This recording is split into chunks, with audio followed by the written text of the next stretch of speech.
Hi hello అందరికి నమస్తే. జగన్మోహన్ రెడ్డి గారు ఈరోజు ఒక కీలకమైనటువంటి ఒక ప్రెస్ మీట్ నిర్వహించడం జరిగింది.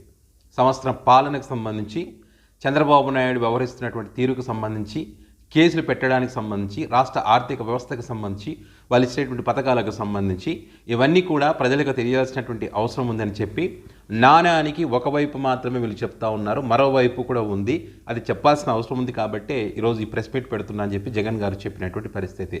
మరి జగన్ గారు చెప్పినటువంటి లెక్కలు ఎవరికి కావాలి? జగన్ గారు ప్రభుత్వానికి సంబంధించి, కూటమి సర్కారుకు సంబంధించినటువంటి వివరించినటువంటి డేటా, ఈ లెక్కలు కూడా, మరి అదేవిధంగా ఎల్లో మీడియాతో కూడా పోరాటం చేస్తున్నా అని చెప్పి జగన్మోహన్ రెడ్డి గారు ఏదైతే చెప్పారో ఇవన్నీ ఎవరికి అవసరం? ఏమీ ఉపయోగం లేదు. చేయాల్సింది ఏంటి? ఇది కాదు, ఇంకా ఏదో చెయ్యాలి. అది జగన్ గారి ఆలోచించుకోవాల్సినటువంటి అవసరం ఉంది. వైఎస్ఆర్ కాంగ్రెస్ పార్టీ కూడా ఆలోచన చేసుకోవాల్సినటువంటి అవసరం ఉంది. ఎందుకు ఈ మాట అంటున్నానంటే, ఈరోజు మాట్లాడినటువంటి అంశాలు కనుక మనం ఒకసారి పరిశీలిస్తే, జగన్ గారు చెప్పినటువంటి అంశాలను ఒకసారి మనం తీసుకుంటే కనుక, ఫర్ ఎగ్జాంపుల్ ఇప్పుడు జగన్ గారు ఏం చెప్పారు? ఏడాది పాలనలో కూటమి సర్కార్ చేసింది ఏంటి? ఇచ్చినటువంటి హామీలు ఏమైనా అమలు చేశారా? చేయలేదని చెప్పారు. ఇప్పుడు లెక్కలతో సహా గతంలో మేమేం చేసాం, వీళ్ళేం చేశారనే అంశాలకు సంబంధించి జగన్ గారు ప్రస్తావించారు. 1 year కాలంలో వీళ్ళు పథకాలు అమలు చేయలేదు, అభివృద్ధి చేయలేదు. మేము అధికారంలోకి వచ్చినప్పుడు 6 నెలల కాలంలోనే పథకాలు అమలు చేసేటువంటి కార్యక్రమం చేశాం. దాంతోపాటు అభివృద్ధి కూడా కరోనా కష్టకాలంలో కూడా చేసుకుంటూ వచ్చామని చెప్పారు. మరి మీరు ఎలక్షన్స్కి ముందు కూడా, ఓట్ల టైంలో కూడా మీరు చెప్పారు, ఇవే అంశాలు చెప్పారు. ఏమన్నా ప్రజలకు ఉపయోగపడిందా? ప్రజలు ఏమైనా విన్నారా? వినలేదు. మీరు కరోనా కష్టకాలంలో మీరు చెప్పినవన్నీ అమలు చేసినప్పటికీ కూడా ప్రజలు విన్నటువంటి పరిస్థితి లేదు. ఎందుకు వినలేదనేది మీరు గ్రహించుకోవాలి. అంటే మీరు చెప్పినటువంటి ఈ అయితే సంక్షేమ పథకాలు, అభివృద్ధి, ఇవన్నీ మీరు ఏదైతే చెప్పారో ఈ అంశాలన్నిటికి సంబంధించి మీరు చెప్పుకోలేకపోవడము, లేదా వాళ్ళకు ఉన్నటువంటి మీడియా ఎక్కువగా చెడుని ఎక్కువగా ప్రచారం చేయడం, ఖచ్చితంగా అదే ఉంది. అది జరిగింది కాబట్టి మీరు ఓడిపోయారు. మీరు అప్పుడు వినలేదు, ఇప్పుడు కూడా వినేటువంటి పరిస్థితి ఉందా? మీరు ఖచ్చితంగా ప్రెస్ మీట్ పెట్టినప్పుడు ఖచ్చితంగా చూస్తున్నారు.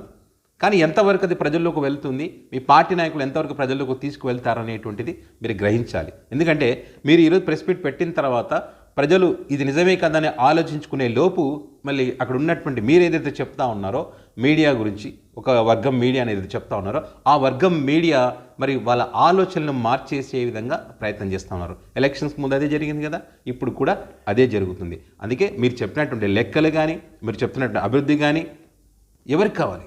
దానికి మించి ఏదో కావాలి. అది ఏం కావాలనేటువంటిది మీరు ఆలోచించుకోవాలి. మీరు చేసినటువంటి మంచి ప్రజలకు చేరాలంటే ఏం చేయాలి? మీకున్నటువంటి మీడియా బలం పెంచుకోవాలి. మీ పార్టీకి సంబంధించినటువంటి నాయకులు కానీ, కార్యకర్తలు కానీ వాళ్ళు కూడా ప్రజల్లోకి బలంగా వెళ్ళాల్సినటువంటి అవసరం ఉంది. మీరు మెడికల్ కాలేజీలు కట్టామని చెప్తే ఎవరికి కావాలి? నాడు నేడు కింద స్కూళ్ళను అభివృద్ధి చేస్తామంటే ఎవరికి కావాలి? ఇంటింటికి పథకాలు ఇచ్చామని తీసుకొచ్చామని చెప్తే ఎవరికి కావాలి? అదేవిధంగా మనుషులకి, పశువులకి అంబులెన్సులు ఏర్పాటు చేసి మరి వైద్యం అందించినటువంటి అంశానికి సంబంధించి ఎవరికి కావాలి? రేషన్ ఇంటికి పంపిస్తామంటే ఎవరికి కావాలి? పథకాలన్నిటి కూడా వాలంటీర్ ద్వారా ఇంటికి పంపిస్తానంటే ఎవరికి కావాలి? సచివాలయ ఉద్యోగాలు 1,00,000కు పైగా మీరు కల్పిస్తే ఎవరికి కావాలి?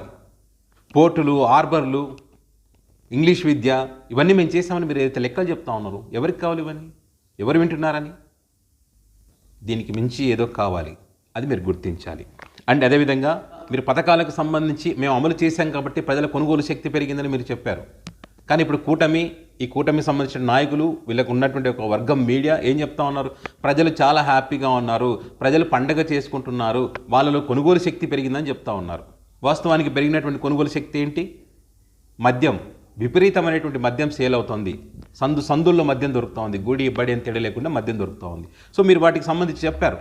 కానీ మరి అంతకుముందు మీరు మద్య నిషేధం చేస్తానని చెప్పి మద్యం కొనుగోలు తగ్గిస్తే ప్రజలు ఏమైనా నమ్మారా? నమ్మలేదు కదా. వీళ్ళు అధికారంలోకి వస్తే మద్యం ఏరులై పారుతుందని చెప్పారు. నమ్మారా? నమ్మలేదు కదా. మీరు ఒక పాలసీని తీసుకొచ్చి ఈ మద్యాన్ని ప్రజలకు దూరం చేయాలని ప్రయత్నం చేశారు. నమ్మారా? నమ్మలేదు కదా. మరి ఇప్పుడు కూటమి ఏం చేస్తూ ఉంది? మీరు ఆ పాలసీకి సంబంధించి మీ పైన మరి కేసులు పెట్టి మీరు అందులో స్కామ్ జరిగిందని చెప్పేటువంటి ప్రయత్నం చేస్తూ ఉన్నారు. వాళ్ళకి కావాల్సింది మద్యం కొనుగోలు శక్తి పెరిగింది కాబట్టి మేము గల్లీల్లో బడి గుడి అని తేడా లేకుండా ఎక్కడ పెడితే అక్కడ ఈ మద్యం షాపులు ఏర్పాటు చేస్తూ ఉన్నాం అనేటువంటి వీళ్ళు చెప్తా ఉన్నారు. వాస్తవమే కదా.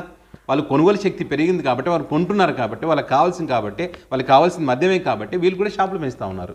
వాళ్ళు కొనుగోలు శక్తి వాళ్ళు కొనలేకపోతే, వాళ్ళకు వద్దనుకుంటే షాపులు ఎందుకు పెంచుతారు? కాబట్టి మీరు చెప్పేటువంటి ఈ మాటలు ఎవరికి కావాలి? దీనికి మించి ఏదో కావాలి, అది మీరు ఆలోచించుకోవాలి. అదేవిధంగా రాష్ట్రానికి సంబంధించినటువంటి అప్పుల గురించి మీరు మాట్లాడారు. ఇది కూడా డేటాతో సహా ఎఫ్ఆర్బిఎం లెక్కల ప్రకారం మీరు 80,597 కోట్ల రూపాయలు ఈ ప్రభుత్వం వచ్చిన తర్వాత, అంటే ఈ 12 నెలల కాలంలోనే తీసుకున్నటువంటి అప్పు. మీరు తీసుకున్నదప్పుడు గతంలో 67,720 కోట్ల రూపాయలు మీరు అప్పుడు తీసుకున్నది సంవత్సర కాలంలో లెక్కేస్తే, అంటే 30% వాళ్ళు ఎక్కువగా అప్పులు తీసుకోవడం జరిగింది. సో మరి ఇప్పుడు గతంలో ఈ అప్పులకు సంబంధించి కూడా మీరు ఎక్స్ప్లెయిన్ చేయడం జరిగింది. ఎన్నికలకు ముందు రాష్ట్రం యొక్క ఆర్థిక పరిస్థితి ఏంటి, మన పథకాలు అమలు చేస్తే ఏ రకంగా ఉంటుందని దానికి సంబంధించి. కానీ అప్పుడు ఏమన్నారు, ప్రజలు విన్నారా? ఏం విన్నారు? చంద్రబాబు నాయుడు గారు అన్నట్టు అబద్ధాలను ఎక్కువగా నమ్ముతారంటే అదే నమ్మారు కదా. రాష్ట్రం వెనుజులా అయిపోతుందంటే నమ్మారు, శ్రీలంక అయిపోతుందంటే నమ్మారు, ఆర్థిక విధ్వంసం అయిపోతుందంటే నమ్మారు. వాళ్ళు చేసినటువంటి ప్రచారాన్ని గట్టిగా నమ్మారు. మరి మీరు జిఎస్టీ పెంచారు, మీ హయాంలో ప్రతి నెల కూడా జిఎస్టీ పెరుగుతూనే వచ్చింది, వీళ్ళ హయాంలో ప్రతి నెల జిఎస్టీ తగ్గుతూ వచ్చింది. రాష్ట్రంలో సంక్షేమం అభివృద్ధి రెండు కూడా సమానంగా తీసుకొచ్చేటువంటి ప్రయత్నం చేశారు. మరి ప్రయత్నం చేస్తే మరి ఆర్థిక విధ్వంసం అన్నారు. మరి మీరు చెప్పినటువంటి విషయాలు ప్రజలు ఏమైనా నమ్మారా? పోనీ మీరేమైనా ప్రజల్లోకి బలంగా తీసుకువెళ్ళారా? మీరు ఎంతో కొంత చెప్పినప్పటికీ వీళ్ళు చెప్పినటువంటి అబద్ధం మీ ప్రజల్లోకి ఎక్కువగా వెళ్ళింది కదా. దానికి ఎగ్జాంపుల్ మొన్న జరిగినటువంటి ఎన్నికల ఫలితాల పెద్ద ఉదాహరణ కదా. మీ లెక్కలు ఎవరు వింటున్నారు? మీ డేటా ఎవరు వింటున్నారు? మీరు చెప్పినటువంటి ఆ వ్యత్యాసం, అప్పటికి పడుకున్న వ్యత్యాసం ఎవరు వింటున్నారు? వినలేదు కదా. 5 సంవత్సరాల కాలంలో మేము చేసిన అప్పు ఇదని మీరు లెక్కలు చెప్పారు. 3,32,670 కోట్లు 5 సంవత్సరాల కాలంలో మీరు చేసినటువంటి అప్పు. ఇప్పుడు ఈ కూటమి అధికారంలోకి వచ్చిన తర్వాత 12 నెలల కాలంలో చేసినటువంటి అప్పు 1,37,546 కోట్ల రూపాయలు. అంటే మీరు 5 సంవత్సరాల కాలంతో మీరు చేసినటువంటి అప్పు, ఈ 1 ఇయర్ కాలంలో వీళ్ళు చేసినటువంటి అప్పు కనుక చూస్తే 41% ఎక్కువగా 1 ఇయర్లోనే తీసుకున్నారు వీళ్ళు, 5 సంవత్సరాల కాలంలో కాదు. మరి పోనీ 1 ఇయర్ కాలంలో ఏమైనా అప్పు వీళ్ళు పథకాలు అమలు చేశారా? అది లేదు. కానీ ప్రజలందరికీ తెలుసు. తెలిసిన వాళ్ళు ఏమంటున్నారు? వాళ్ళు ఏమైనా మాట్లాడుతూ ఉన్నారా? అవును ఇది నిజం కదా అని ఏమైనా అనుకుంటున్నారా? లేదు. ఎందుకంటే వీళ్ళు వాళ్ళని అంత అద్భుతంగా నమ్మిస్తూ ఉన్నారు. గతంలో చేసినటువంటి అప్పులకు సంబంధించి మేము ఇంకా దాన్ని సర్దుబాటు చేస్తూ ఉన్నాం, వ్యవస్థలను సరిదిద్దుతున్నాం, గాడిలో పెడుతున్నాం అని చెప్పినటువంటి మాటలే వాళ్ళు నమ్ముతూ ఉన్నారు. సో మీరు చెప్పినటువంటి నిజాలు నమ్మాలంటే ఏం చేయాలి? ఇంకా ఏదో కావాలి. అది ఏం కావాలి? మీడియా బలం పెంచుకోవాల్సినటువంటి అవసరం ఉంది. వైసీపీ పార్టీలో కూడా ఇంకా బలంగా మాట్లాడాల్సినటువంటి అవసరం ఉంది. ప్రజల్లోకి ప్రతి చోట, ప్రతి గ్రామానికి, ప్రతి వార్డుకు వెళ్ళి నిజాలు చెప్పాల్సినటువంటి అవసరం ఉంది. అదేవిధంగా మీరు కరెంటుకి సంబంధించి చెప్పారు. వాళ్ళు చేసుకున్నటువంటి ఇప్పుడు యాక్సెస్ దాంతో ఒప్పందం చేసుకున్నటువంటి ప్రకారం చూస్తే కనుక 11,000 కోట్ల రూపాయలు మరి స్కామ్ జరిగే పరిస్థితి ఉంది. 20 సంవత్సరాలకు వాళ్ళు చేసుకునే ఒప్పందం ప్రకారం 4 రూపాయల 60 పైసలకు చొప్పున వాళ్ళు ఒప్పందం చేసుకున్నారు కదా, దాని ప్రకారం చూస్తే అని చెప్పి. కానీ మీరు చేసుకునేది ₹2.49 సెక్కితో ఒప్పందం చేసుకున్నారు. సో మీరు చేసుకున్న దాని ప్రకారం 7,000 మెగావాట్లను మీరు కరెంటు ఉత్పత్తికి మీరు చేసుకున్న దాని ప్రకారం చూస్తే ఎంత? 3,587 కోట్ల రూపాయలు మీకు సంవత్సర కాలానికి మిగులుతుంది. అంటే 25 సంవత్సరాలకు మీరు చేసుకున్నటువంటి ఒప్పందం ప్రకారం 89,670 కోట్ల రూపాయలు మీరు ఈ ప్రభుత్వానికి, అంటే ప్రజలకు ఆదా చేస్తున్నటువంటి పరిస్థితి. మరి ఈ అంశానికి సంబంధించి మీరు గతంలో మీరు అధికారంలో ఉన్నప్పుడు అనేక సార్లు వీళ్ళు ఆరోపణలు చేస్తూ వచ్చారు. అప్పుడు కరెంటు బిల్లులు పెంచారని చెప్పారు. అప్పుడు జగన్మోహన్ రెడ్డి పదే కరెంటు బిల్లులు పెంచుతూ ఉన్నారని చెప్పారు. సో ఆ టైంలో మీరు తీసుకున్నటువంటి శాశ్వతమైనటువంటి నిర్ణయాలకు సంబంధించి అప్పుడు మీరు చెప్పగలిగారా?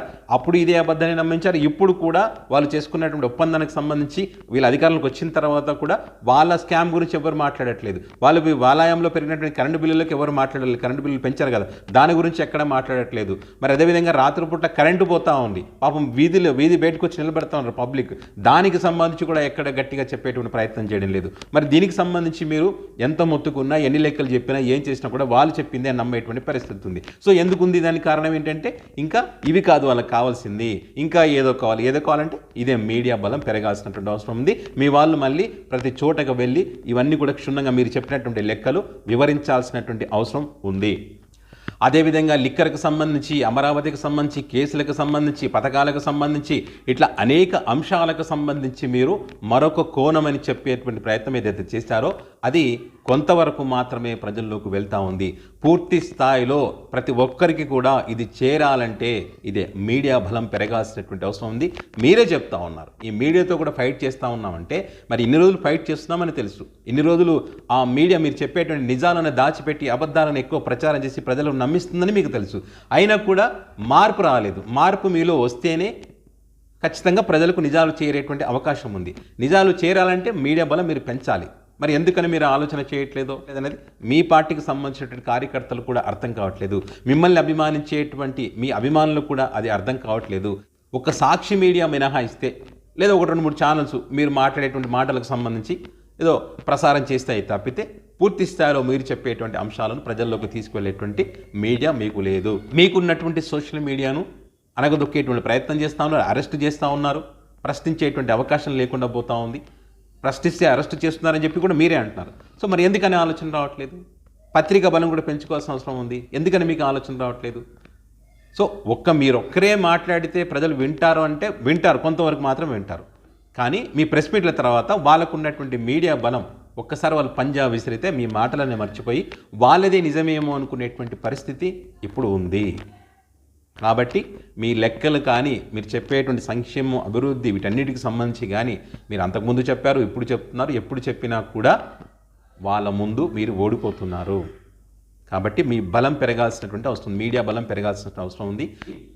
ప్రజలకు ఇంకా దగ్గరికి వెళ్ళడానికి, ప్రజలకు నిజం చేరడానికి ఏం చేయాలని దాని మీద దృష్టి పెట్టాల్సినటువంటి అవసరం ఎంతైనా ఉంది.